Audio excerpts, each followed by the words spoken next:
बाबा की मुरली का प्रातः क्लास है 6/10/65। रिकॉर्ड चला है महफिल में जल उठी शमा परवानों के लिए। प्रीत बनी है दुनिया में मर जाने के लिए। ये गीत का अर्थ बच्चों ने समझा। जिन्होंने ये गीत बनाए हैं वे इसका अर्थ नहीं जानते हैं। देखो कितने वेद शास्त्र उपनिषद बनाए हैं, परंतु एक भी यथार्थ अर्थ को नहीं जानते हैं।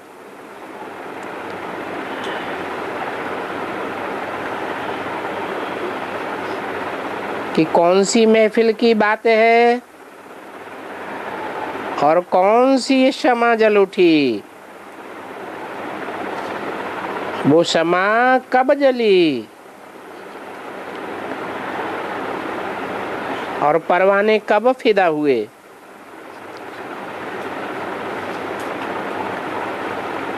तुम बच्चे परवाने हो ना।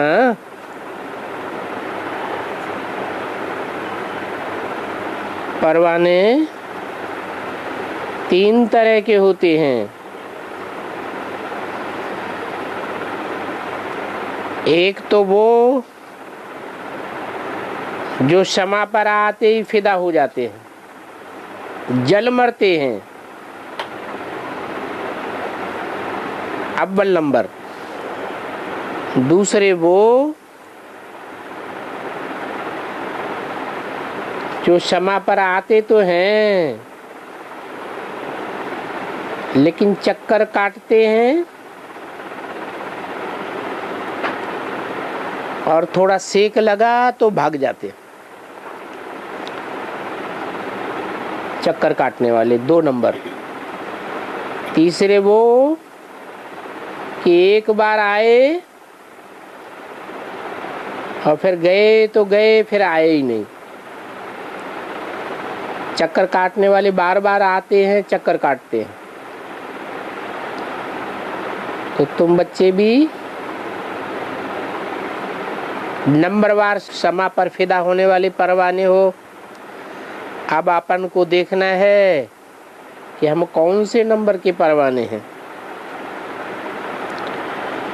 बाप समझाते हैं, तुमने बहुत बहुत मंदिर वेद शास्त्र में विष्णु बनाए हैं। किसने बनाए हैं?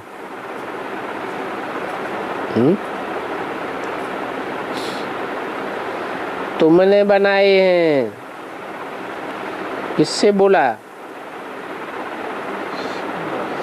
ब्रह्मा बाबा से बोला कि ब्रह्मा बाबा के फॉलोअर्स से बोला कि तुमसे बोला?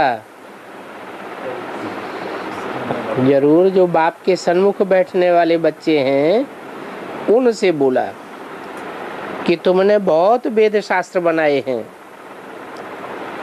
उपनिषद बनाए हैं, यज्ञ तप जप किए हैं, कितना पैसा खर्च किया। अब बताओ ये बातें बाप किसको समझाते हैं? जो जीते जी मरकर बाप के बच्चे बनते हैं। जीते जी काहे से मरकर बाप के बनते हैं? जो जीते जी दे अभिमान से मर कर के बाप के बनते हैं,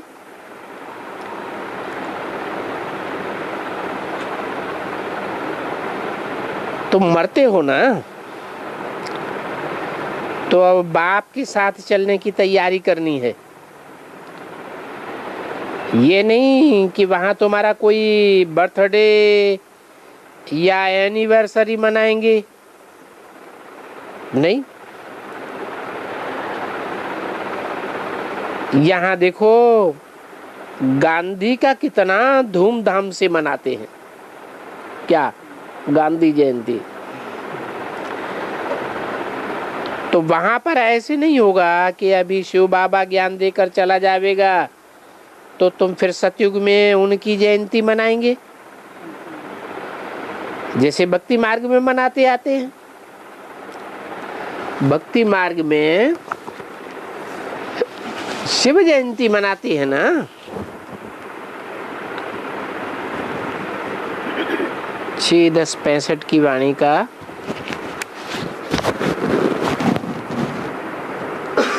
दूसरा पेज। तो आधा कल्प जो भी शरीर छोड़ेंगे उनकी एनिवर्सरी नहीं करेंगे। कौन से युग में है? सतयुग त्रेता में। गौ दान करना, पितर खिलाना आदि नहीं होगा, क्योंकि दान किया जाता है कि दूसरे जन्म में मिले। परंतु सतयुग में तो तुम इस समय की प्रारब्ध भोगते हो। किस समय की प्रारब्ध? संगम युग की प्रारब्ध भोगते हो। तो भक्ति मार्ग के रस्म रिवाज और ज्ञान मार्ग के रस्म रिवाज में कितना अंतर है। जो भी विशाल बुद्धि है वो इन बातों को समझेंगे, और जो कल पहले विशाल बुद्धि बने होंगे वो ही अब बनेंगे, क्योंकि ये फिर से वही पार्ट बजना है। गीत सुना ना कि चारों तरफ लगाए फेरे फिर भी हरदम दूर रहे। कब लगाए फेरे है? नहीं,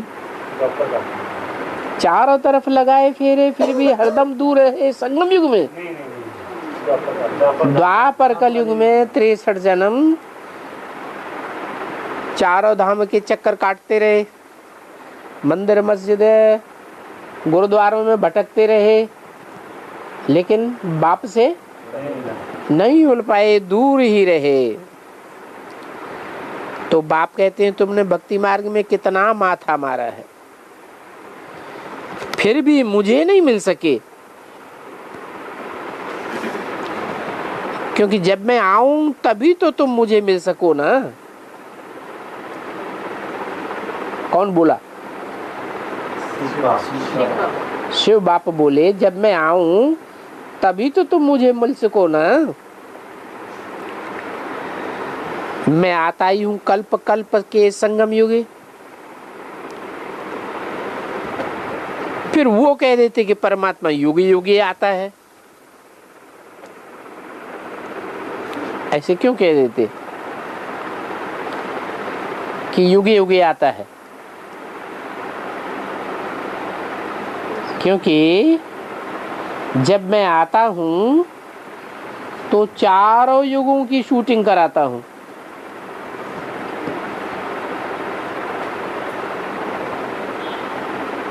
सतयुग की शूटिंग देवता वर्ण की आत्माओं के द्वारा कराता हूं। त्रेता युग की शूटिंग क्षत्रिय वर्ण की आत्माओं और देवता वर्ण की आत्माओं के द्वारा कराता हूं। द्वापर युग की शूटिंग कराता हूं तो वैश्य वर्ण की आत्माएं आना शुरू हो जाती है। फिर कलयुग में शूद्र वर्ण वाली आत्माएं भी। तो जिस युग की भी शूटिंग कराता हूं उस युग में 4 अवस्थाएं पसार होती हैं। क्या? 4 अवस्थाओं से पसार होना पड़ता है। वो 4 अवस्थाएं हैं जैसे एक कल्प हो जाती है, इसलिए लिख दिया है कि संभवामि योगी योगी। बाकी मैं हर युग में नहीं आता हूं। फिर कहते हैं परमात्मा 24 अवतार लेता है।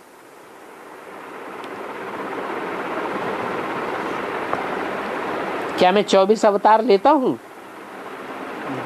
फिर क्यों कह दिया?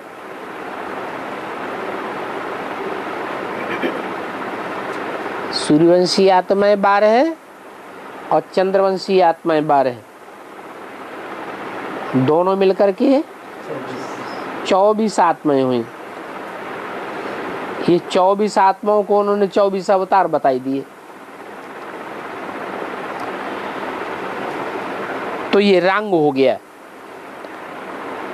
मैं 24 अवतार नहीं लेता हूं, मैं तो एक ही बार आता हूं। मुझे बुलाते भी हैं कि पतित पावन आओ, आकर पतितों को पावन बनाओ। किस लिए बुलाते हैं? पतितों को पावन बनाने के लिए बुलाते हैं। ये थोड़ा ही कहते हैं कि आओ ब्रह्मा के तन में ज्ञान सुना के चले जाओ, है? ज्ञान सुनाने के लिए थोड़े ही बुलाते हैं। ज्ञान सुनाना भी किस लिए? नहीं, ज्ञान सुनाना भी इसीलिए कि बच्चों को बाप का परिचय हो जाए और बाप के संग के रंग में पतित से पावन बने। तो तुम्हारी अभी युद्ध माया रावण से है। We are at war with Ravan. हम रावण के साथ युद्ध कर रहे हैं। तुम्हारी कोई स्थूल वार नहीं है। तुम रावण पर जीत पहनते हो। उसमें भी योद्धा कौन है जो तुम्हारे साथ बहुत लड़ाई लड़ता है? कौन है? है? काम विकार। तो इस काम विकार पर जीत पहननी है। बड़ा योद्धा है ना, अर्थात पवित्र बनना है। जब खुद पवित्र बने तो बच्चों को भी बनाना न पड़े।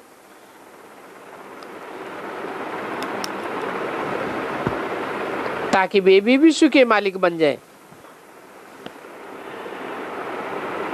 अगर अभी तुम उन बच्चों को वर्षा देवेंगे तो क्या देवेंगे? अभी संगम में अपने बच्चों को वर्षा देना शुरू करेंगे तो क्या वर्षा देंगे? ठिक्कर भित्तर का वर्षा देंगे। मैं तो आकर के विश्व की बादशाही देता हूं, तो ठिक्कर भित्तर का वर्षा दिलवावेंगे या विश्व की बादशाही दिलवावेंगे? अच्छा देखो, अमेरिका है, वो क्या है? दुनिया के लोग क्या समझते हैं? हम समझते हैं कि अमेरिका, अरे वाह, अमेरिका हम भी जावे, है, हम भी वहां खूब पैसा कमावे, धनवान बन जावे।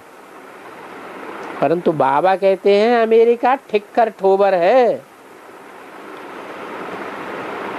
क्योंकि अब साफ खत्म हो जाने वाला है। अमेरिका स्वर्ग में रहेगी? है? और तुम बच्चे तो स्वर्ग में रहेंगे। अभी आगे चल के देखना कि ये जो अमेरिका आदि हैं, जो बहुत बड़े महान माने जाते हैं, वो कैसे मरते हैं। जैसे जब पहाड़ों पर रात को बर्फ का तूफान आता है तो पहाड़ों पर रहने वाले पंछी आदि सब खत्म हो जाते हैं। तो ये बाम के तूफान भी ऐसे आवेंगे, एकदम मरते जावेंगे मच्छरों सदृश। तुम जानते हो कि हम देखेंगे कि सब कैसे मरेंगे और मर भी रहे। लड़ाई में देखो कितने मरते हैं। अभी तो यहाँ मौत सबके सर पर खड़ा है। सतयुग में मौत का डर नहीं होगा, क्योंकि वहां अकाली मौत नहीं होती है। तो बाप तुमको ऐसी दुनिया में ले जाते हैं, तो ऐसे बाप की मत पर चलना चाहिए ना। ये बाप सुप्रीम टीचर भी है। तो पढ़ाई पर पूरा ध्यान देना चाहिए। कई हैं जिन्हों को पढ़ाई का कदर ही नहीं है। अगर समझो कोई सख्त बीमार है, मरने पर है, तो उसको भी क्लास कराना चाहिए या नहीं? उसको भी क्लास में ला करके लिटाई देना चाहिए। गीत भी है, ज्ञान अमृत मुख में हो, गंगा का कंठा हो, तब प्राण तन से निकले। तो पढ़ाई का इतना कदर चाहिए। अगर लाचारी हालत में नहीं ले आ सकते हैं तो उनको घर में भी याद दिलाना चाहिए। परंतु पढ़ाई पर बहुतों का ध्यान नहीं है। बाबा कहते हैं रजिस्टर ले आओ, तो मुझे उससे मालूम पड़ जाए कि कहाँ तक कौन पढ़ता है। और फिर बाबा पूछते हैं कि ये खुद पढ़ता है और दूसरों को पढ़ाता है? क्योंकि हम ब्राह्मणों का अब धंधा क्या है? क्या धंधा है? ज्ञान लेना और ज्ञान देना, यही ब्राह्मणों का धंधा होता है। पढ़ करके पढ़ाना, इसी में कमाई है। बाकी तो दुनिया में जो भी धंधे हैं, सब धंधों में नुकसान होने वाला है। कोई धंधे में फायदा होने वाला नहीं है। सब धंधों में धूल है। उन ब्राह्मणों के कच्छ में है कुरम और तुम्हारी कच्छ में है सत्य। सच्चखंड की स्थापना कर रहे हो, तुम्हारे ऊपर बड़ी रिस्पांसिबिलिटी है, इसलिए बड़ी खबरदारी रखनी है। मेहनत है पढ़ना और पढ़ाना। ऐसे नहीं कि सारा दिन पढ़ना पढ़ाना है, नहीं। क्यों सारा दिन पढ़ना पढ़ाना क्यों नहीं है? क्योंकि तुम गृहस्थ व्यवहार भी संभालते हो, प्रवृत्ति मार्ग वाले हो। तुम कोई सन्यासी नहीं हो।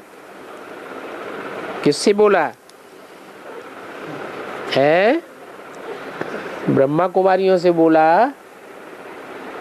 या घर गृहस्थ में रहने वालों से बोला?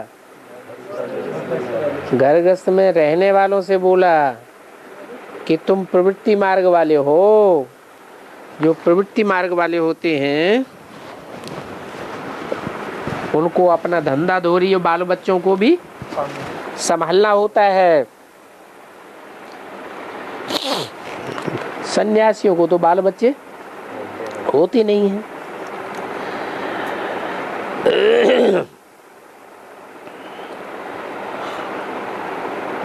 तुम प्रवृत्ति मार्ग वाले हो, माना। वो बीके जो है ना, जो सरेंडर्ड हैं, वो प्रवृत्ति मार्ग वाले हैं या निवृत्ति मार्ग वाले? उनसे तुम नहीं कहा, किसे कहा है? जरूर बाप एडवांस में है, बीके वालों को अब नहीं पढ़ा रहा है, इसलिए बोला कि तुम प्रवृत्ति मार्ग में हो, प्रवृत्ति मार्ग वाले हो। वो तो प्रवृत्ति मार्ग वाले नहीं है। उनकी प्रवृत्ति है, बाल बच्चे हैं, पति पत्नी है, नहीं। और तुम तो माँ बाप घर गृहस्थ सब कुछ है। तो घर का भी काम भले 8 घंटा करो। गवर्नमेंट ने भी कायदा निकाला है कि 8 घंटा काम करो। गवर्नमेंट का कायदा क्या है? 8 घंटा काम करो। आगे तो सारा सारा दिन भी करते रहते थे। जब स्टीमर बाहर से रात को आते थे तो सारी सारी रात भी दुकान खोल करके बैठते थे। परंतु अब गवर्नमेंट ने 8 घंटे का कायदा निकाला है। तो तुमको इस सर्विस में अवश्य लगना है। घर का काम करके फारिग हो करके फिर इसी ईश्वरीय सर्विस में लग जाना है। ये सर्विस करना गवर्नमेंट स्वयं सिखलाती है। वहां भी गवर्नमेंट मिलिट्री आदि को सिखलाती है, खिलाती पिलाती भी है, फिर वह उनकी सर्विस करते हैं।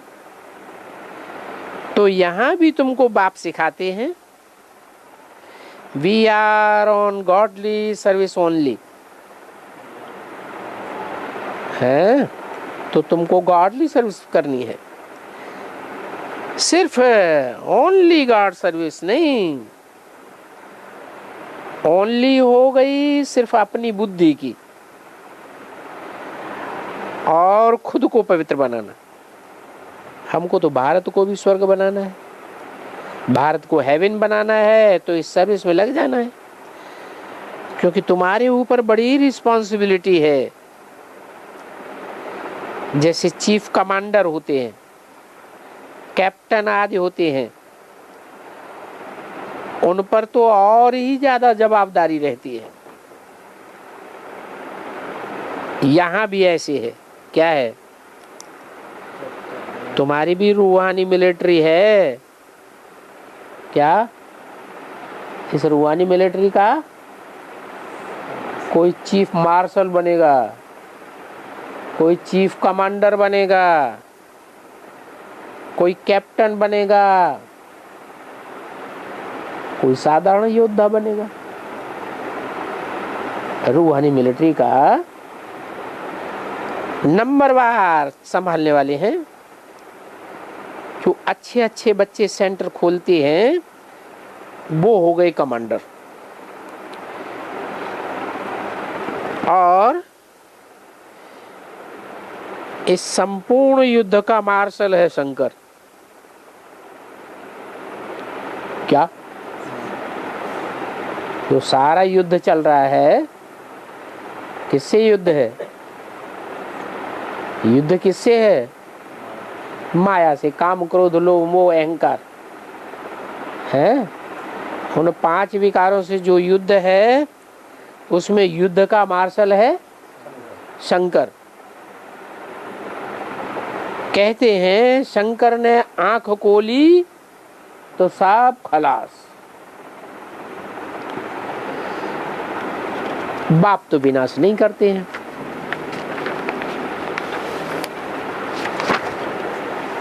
करवाते हैं। किसके द्वारा है? शक्तियों के द्वारा विनाश करवाते हैं। असुर संहारिणी शक्तियां गाई हुई हैं। तो इन बच्चों पर जवाबदारी ठहरी ना। 6-10-65 की वाणी का 3रा पेज। तो ये हर एक को अपने को देखना है कि हम सर्विस के बजाय डिसर्विस तो नहीं करते हैं। एक तो सन्यासी बाप से बेमुख कर देते हैं। क्या कहा? बाप से बेमुख करने वाले कौन? सन्यासी। कहाँ बैठे हैं? हाँ, ब्रह्मा कुमार कुमारियों में ही अव्वल नंबर सन्यासी बैठे हैं। क्या धंधा कर रहे हैं? बाप से बेमुख करने का धंधा करते हैं। दूसरे कहीं कहीं अपने बच्चे भी बाप से बेमुख कर देते हैं। जो बाबा के बच्चे हैं उनकी भी बुद्धि खराब होती है तो कौन सा धंधा करते हैं? बाप से बेमुख कर देते हैं। एक तो सन्यासी बाप से बेमुख करते हैं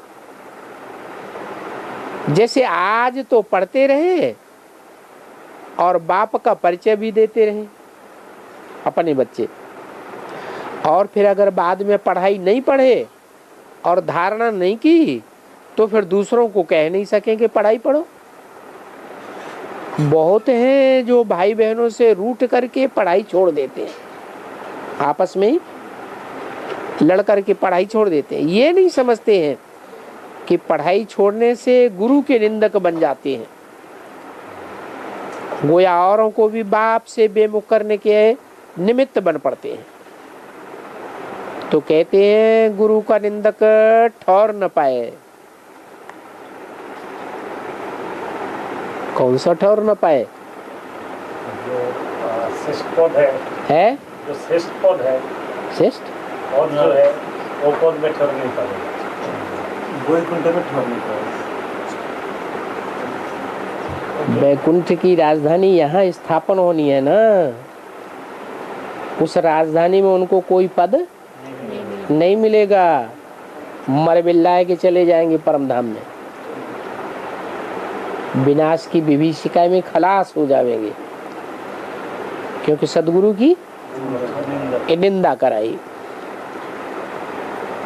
गुरु के निंदक ठौर न पावे, उनको ठौर नहीं मिलेगी। सदगुरु जो ठिकाना बनाए रहे हैं, तुम्हारे लिए नई राजधानी स्थापन कर रहे हैं, उसमें उनको ठौर, वो सन्यासी फिर अपने ऊपर ले लेते हैं, वो भी बोलते हैं क्या सदगुरु निंदक ठौर न पावे। अब उनके पास कौन सी ठौर है? मैंने सुना है बाबा, उनके पास कौन सी ठौर है? ज्यादा करेंगे ब्रह्मा कुमारी आश्रम से निकाल देंगे। दुनियावी मठपंथ वाले गुरु अपने मठपंथ से निकाल देंगे, बाकी तो वो कोई स्वर्ग स्थापन नहीं करते हैं। तो देखो, तुम तो सतयुग में भी ऊंच पद पाते हो, तो त्रेता में भी ऊंच पद पाते हो। जो सदगुरु के निंदक बनते हैं वो तो न संगम में, न सतयुग में, न त्रेता में ऊंचे पद पा सकेंगे। यहाँ बाबा रजिस्टर मंगाते हैं तो उससे समझ जाते हैं, जैसे स्कूल में माँ बाप टीचर रजिस्टर से ही समझ जाते हैं कि बच्चा कहाँ तक पढ़ता होगा। कई बच्चे ऐसे होते हैं जो सारा दिन खेलते कूदते रहते और स्कूल की छुट्टी के टाइम पर घर आ जाते हैं, कह देते कि हम स्कूल में पढ़ करके आए हैं। कई के माँ बाप तो फिर रजिस्टर भी नहीं देखते, तो उनको मालूम भी नहीं पड़ता। कईयों के माँ बाप रजिस्टर देखते हैं और ध्यान रखते हैं, तो बच्चे अच्छे पढ़ जाते हैं। और यहाँ शिव बाबा तो अंतर्यामी है, इस साकार को तो रजिस्टर दिखाना पड़ता है। शिव बाबा को रजिस्टर दिखाने की भी दरकार नहीं। शिव है अंतर्यामी, और शिव जिस साकार में प्रवेश करता है वो है बहिर्यामी। बाहर की चाल चलन से, वाचा से उनको पता लग जाता है कि ये बच्चा कैसा है। तो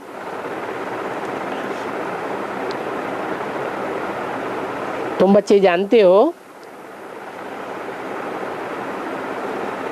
कि इस साकार को तो रजिस्टर जरूर दिखाना पड़े। पोता मिल किसको देना पड़े? साकार को देना पड़े। बच्चे कहते हैं ऐसे ऐसे तूफान आते हैं, बाबा कह देते तूफान तो मेरे पास पहले आते हैं। क्या? कोई भी तूफान, कोई भी परेशानी, कुछ भी आएगा सबसे पहले किसके पास आएगा? है? हाँ, शिव बाबा जिसमें प्रवेश करते हैं उसके पास पहले आवे, क्योंकि जब तक इनको अनुभव न हो तब तक बच्चों को कैसे समझा सकेंगे। अच्छा चलो, तुमको माया सारी रात भी हैरान करती है, नींद भी नहीं करने देती है, टाइम भी वेस्ट कर दिया। ये तो माया का फर्ज है। क्या? ये माया का धंधा है। टकराएगी तुमसे जरूर, बाकी तुम्हारा काम है फिर बाप को उतना ही याद ज्यादा करना। जितना माया टकराए उतना जास्ती तुम याद करो, याद करके उस कमी को भर देना चाहिए। परंतु कई बच्चे हैं जो जरा सा भी माया आई तो बस ज्ञान यज्ञ छोड़ करके ही चले जाते हैं। जैसे वैद्य लोग कह देते हैं कि दवाई लेने से बीमारी उथल मारेगी, परंतु कई जरा सी बीमारी ने उथल खाई तो उस डॉक्टर को ही छोड़ देते हैं, दूसरे के पास चले जाते हैं। फिर कह देते कि यह किसी और ने कहा कि गृहस्थ व्यवहार में रहते शादी करके पवित्र बनो। ये कौन सी नई मुसीबत आ गई? किसी और ने तो ऐसे नहीं कहा। अरे तुम ही कहते हो ना कि हमको राजा जनक के मिसल गृहस्थ में रहते जीवन मुक्ति पद चाहिए, तो प्रवृत्ति में तो रहना पड़े ना। कई फिर कह देते हैं कि बात तो ठीक है, बाकी बड़ी ऊंची मंजिल है, ऊंची मंजिल कह के ही डर जाते हैं। अरे ऊंच तो जाना ही है ना। देखो दिलवाला मंदिर में भी नीचे तपस्या कर रहे हैं और ऊपर में उनको प्रारब्ध स्वर्ग ऊंची मंजिल मिल गई। कहते भी हैं चढ़े तो चाखे बैकुंठ रस और गिरे तो चकनाचूर। इसलिए बड़ी सावधानी से चलना पड़ता है, डरना नहीं होता है। क्या कि गहराई में जावेंगे तो डूब मरेंगे,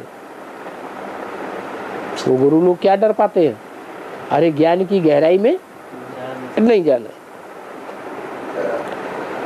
ऊंच तो जाना पड़े ना।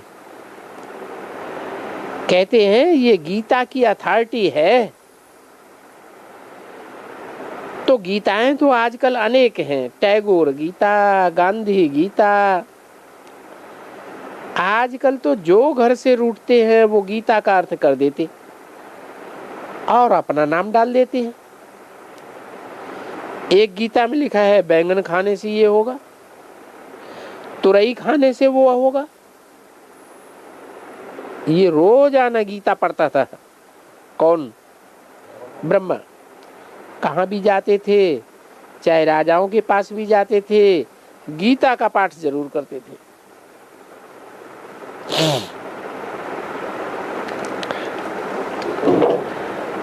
तो मनुष्य समझते थे ये बड़ा भारी भक्त है। मनुष्य समझते हैं कि भक्त ठगते नहीं है, परंतु भगत बड़े ठगत। भगत जितना ठगते हैं उतना और कोई नहीं ठगता है, क्योंकि भक्ति में है करप्शन, अडल्ट्रेशन। तो तुम बच्चों को पढ़ाई को नहीं छोड़ना है, नहीं तो माया अजगर खा जाएगी और अंत में पछताना पड़ेगा। जब धर्मराजपुरी में एक एक जन्म का साक्षात्कार कराते जाते हैं और सजा देते जाते हैं। बाबा ने समझाया है, जब काशी करवट खाते थे मुक्ति के लिए, क्योंकि जीवन मुक्ति तो कोई जानते ही नहीं है, क्योंकि वो समझते हैं कि सुख कागविष्ठा समान है। तो स्वर्ग के सुख भी ऐसे ही समझते हैं, कागविष्ठा समान समझते हैं। त्रेता युग में भी तो सीता चुराई गई थी, वहां भी तो दुख है। अभी तुम तो सारी बात को जान गए हो कि सतयुग में तो ये बातें नहीं होती हैं। ये भारत की ही कहानी है। बाकी और तो धर्म वाले इस ड्रामा के अंदर बाई प्लाट है। ड्रामा में भी बाई प्लाट होते हैं ना।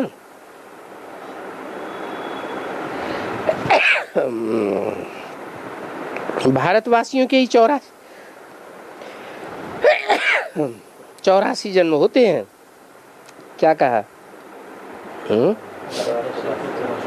83 जन्म जिनके होंगे वो जरूर दूसरे धर्म में कन्वर्ट हो जाएंगे, अथवा 83 से भी कम जन्म जिनके होंगे वो भी दूसरे धर्म में कन्वर्ट हो जाएंगे। भारतवासी पक्के होंगे, वो पूरे 84 जन्म लेने वाले। और धर्म वाले तो 84 जन्म नहीं लेते हैं। कितने लेते हैं? 9 लाख जन्म कहीं होते हैं? और धर्म वाले 84 जन्म नहीं लेते हैं, तो कितने जन्म लेते हैं? 84 जन्मों से कम जन्म लेते हैं।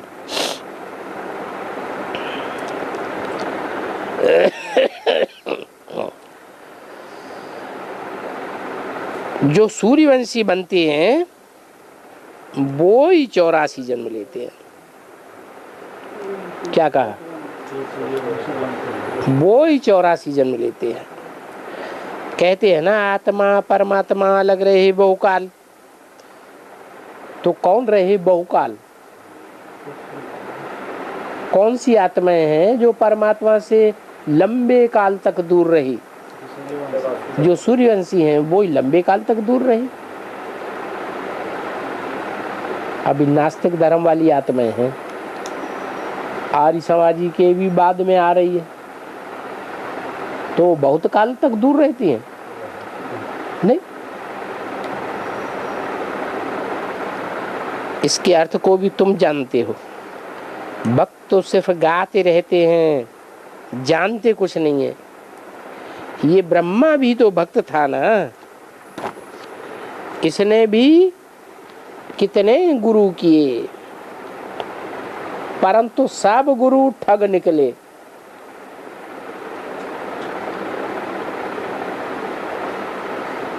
छः 10-65 की वाणी का 4था पेज। तभी तो बाप कहते हैं सर्वधर्मान परित्यज्य। तो वो जानते थोड़े ही थे,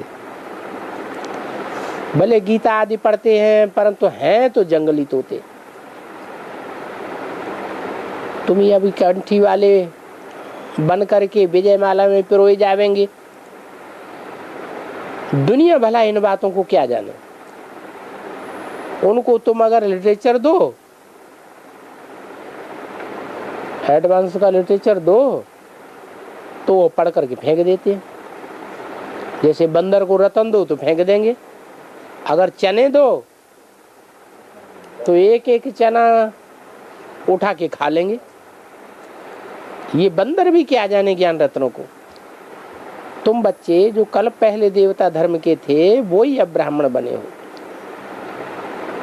नंबरवार पुरुषार्थ अनुसार। और तो देवता बन ही नहीं सकते।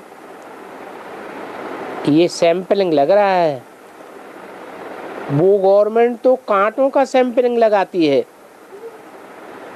क्या कहा है? कौन सी गवर्नमेंट? नहीं, इस्लामियों की, बौद्धियों की, क्रिश्चियंस आदि की जो भी गवर्नमेंट बनती है, या दुनिया वाली आज की जो गवर्नमेंट है, वो काय का सैंपलिंग लगाती है?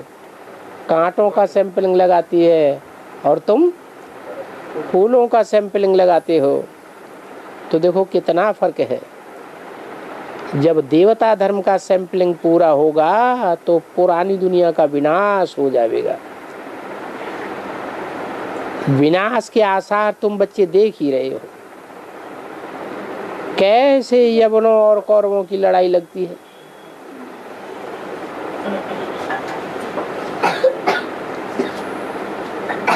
किसकी लड़ाई लगती है? यवनों और कौरवों की लड़ाई लगती है।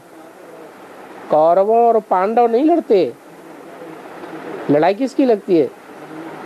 यवनों और कौरवों की। ड्रामा अनुसार नथिंग न्यू। नहीं तो क्यों कहा कि रक्त की नदियां बहेंगी। कोई हिंदू थोड़े ही आपस में लड़ेंगे। ये लड़ाई है ही यवनों और कौरवों की, और हम भी इस समय युद्ध पर हैं। You are at war with Ravan. जैसे वहां भी कमांडर देखते रहते हैं कि लड़ाई ठीक तरह चल रही है या नहीं चल रही है। कोई हमारी सेना में ट्रेटर तो नहीं बन गया। ट्रेटर के लिए बहुत बड़ी कड़ी सजा होती है।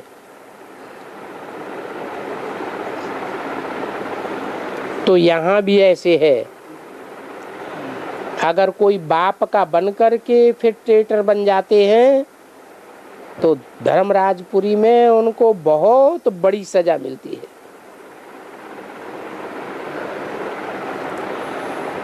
चमड़ी उधेड़ते जाते हैं।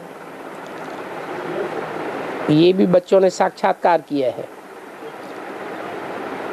तो काशी करवट की बात बताई, जब बलि चढ़ते हैं तो उस समय अनेक जन्मों के पापों की सजा भोगते हैं और फिर दूसरे जन्म में नए सिरे पाप करने लग पड़ते हैं। मुक्ति में तो फिर भी कोई नहीं जाते। कह देते हैं अलाना पार निर्वाण गया, बुद्ध पार निर्वाण गया। अब वो है तो सब झूठ। कहते हैं ना पतित पावन आओ, सबका सदगति दाता एक। तो ये समझ की बात है। बाप जब आते हैं तो कईयों को गति और कईयों को सदगति देते हैं। दुर्गति तो किसी को नहीं देते। परमात्मा ने अब आर्डर निकाला है कि पवित्र बनो। फिर कोई कहने लगते अरे पवित्र बनेंगे तो दुनिया कैसे चलेगी। अरे मुर्दे, तुम कहते हो ना अब खाने का ही नहीं है। दुनिया में अनाज बहुत कम पैदा हो रहा है। सारे ही दूसरे दूसरे धंधे करने लग पड़े। इंडिया में ही देखो किसान भूख मर रहे हैं।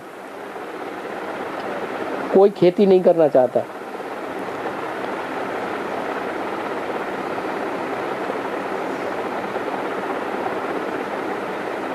तो कभी कभी बच्चों को ये ख्याल आता है कि हम ऐसे ऐसे करते तो अच्छा होता। कहाँ इस ज्ञान ध्यान की बातों में लग गए।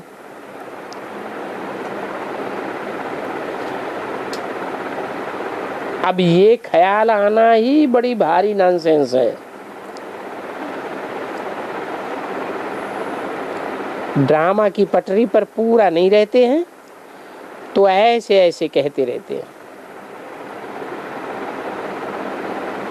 कहते हैं प्रजा कम होनी चाहिए, जनसंख्या कम बढ़नी चाहिए। अब विकार बढ़ रहे हैं तो जनसंख्या बढ़ेगी या घटेगी? बढ़ेगी।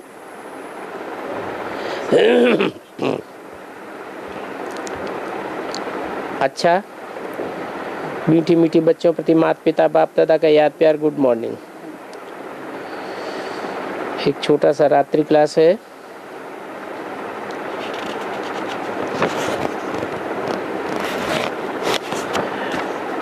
बादल आते हैं ज्ञान सागर के पास भरने के लिए,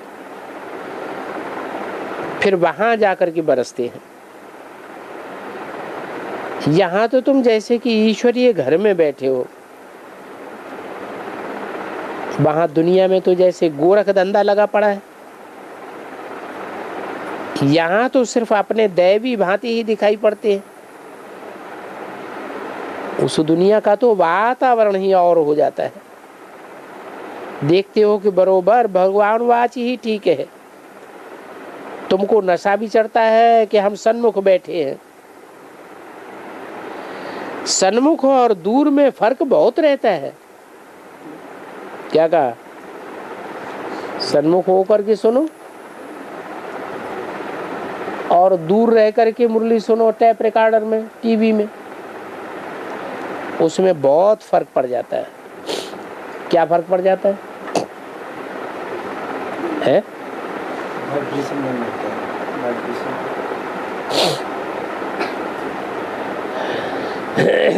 सन्मुख बैठ के पढ़ेंगे सुनेंगे तो कोई प्रश्न अंदर हमें आवेगा तो बाबा उसका जवाब भी दे देगा।